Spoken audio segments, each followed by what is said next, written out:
చేత ఒకడు. లక్ష్మీదేవి ప్రత్యక్షమైంది. ఏం కావాలో కోరుకో. ఏం కోరుకుంటాడు? బంగారం కోరుకుంటాడు, లేకపోతే డబ్బు కోరుకుంటాడు, లేకపోతే రత్నాలు కోరుకుంటాడు, ఏదో ఒకటి కోరుకోవచ్చు. లక్ష్మీదేవి ఏం కావాలో కోరుకో అంటే ఇక అంతకన్నా కావాల్సిందే ఉంది. వీడు దరిద్రుడు, వీడు తపస్సు చేశాడు కానీ వీడికి ఏం కావాలో వీడికే తెలియదు. చూసారా, వరం కోరుకోవడంలో కూడా చాలా గొప్పతనం ఉంది. అది సమయస్ఫూర్తి, ఆ సమయానికి తగ్గట్టుగా కోరుకోవాలి వరం. అందుకని వీడు ఆలోచించి ఏం కోరుకోవాలి? 1,00,000 రూపాయలు కోరుకోవాలా, 1,00,00,000 రూపాయలు కోరుకోవాలా? ఎంతైనా ఇస్తుంది ఆ తల్లి, ఆవిడ దగ్గర లేకపోతేనేగా. కాబట్టి ఎంత కోరుకోవాలి, ఎంత కోరుకోవాలో అర్థం కాల వాడికి. చూడండి, దరిద్రం వాళ్ళ నెత్తి మీద ఉంది. అందుకని అన్నాడు, అమ్మా మహాలక్ష్మి, ఆదిలక్ష్మి, నీ దగ్గర ఎంత ఉందో చెప్పు అన్నాడు.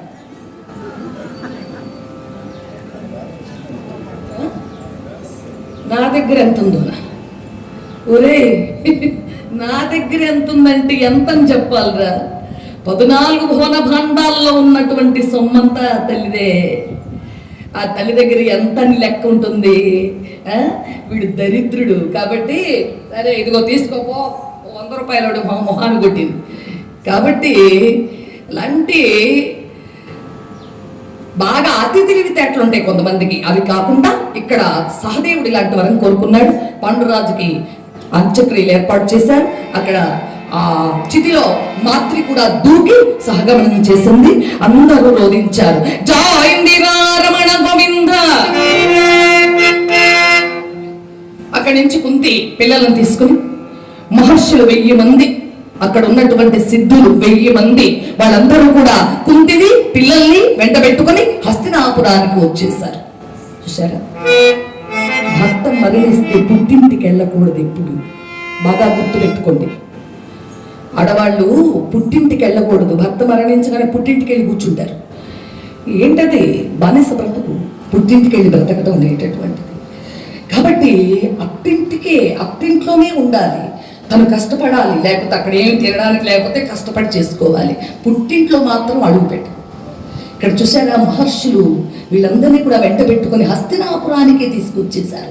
తీసుకొచ్చి అక్కడ ఉన్నటువంటి పెద్దలందరూ అనుమతి తీసుకుని లోపలికి అడుగుపెట్టి అక్కడ వివరం అంతా చెప్పారు. పాండురాజు దైవాంశ సంభూతులైనటువంటి 5 కొడుకుల్ని కన్నాడు. ధర్మబద్ధంగా, ఇది బాగా గట్టిగా చెప్పారు వాళ్ళంతా, ధర్మబద్ధంగా కన్నాడు 5 కొడుకుల్ని.